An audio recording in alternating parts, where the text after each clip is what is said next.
Sa inyo, marami nagtatanong kasi, bakit ba hinahabol ho natin at sinasabing nagtatago daw itong dating presidential spokesperson na si Attorney Harry Roque? Ano ho ang dapat nating habulin sa kanya? Bakit po? If we will go back to the hearing of August 22, 2024, Opo. we asked questions about Biancham. Yang Cham. Ito pong Biancham Corporation ay pag-aari ng Roque family.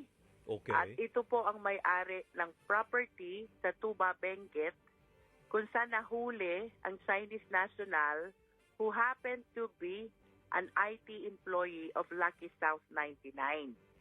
So, kabayan, this is just one of the several circumstantial evidence which we have established already connecting Attorney Harry Roque to Pogo operation.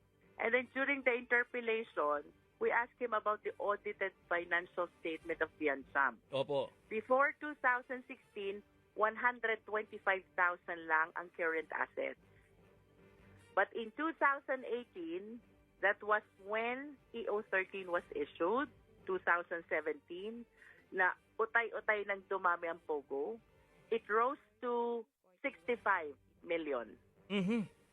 So we asked him, saan po nanggaling yung 65 million? Yun. Oho. Coming from 125,000 before 2016. Ang laking diferensya nun, kabayan, Opo, diba? Opo. And then his answer was, nagbenta po kami ng property sa multinational subdivision Sa in Parañaque. Parañaque. Mhm. Oho. You should be responsible to all the statement that you're giving to Quadcom because you are under oath. Oh, sumumpa ka. For us to substantiate yung answer ni Attorney Harry Roque, we requested for the copy of the deed of sale. Nagbenta, so dapat may deed of sale. And then he expressed his commitment to produce.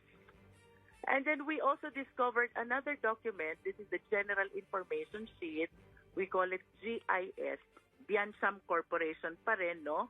2020, I think that was March. Aha. Ang may-ari pa po ng 99% is Spouses Roque.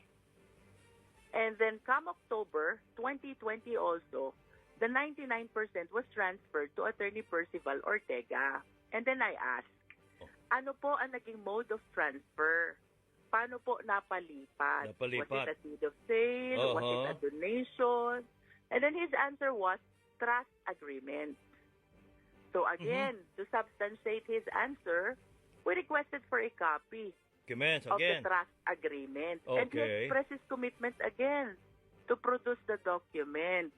And then we should recall also, kabayan, na nagkwento siya sa presidential spokesperson sometime in 2018, 2017, no?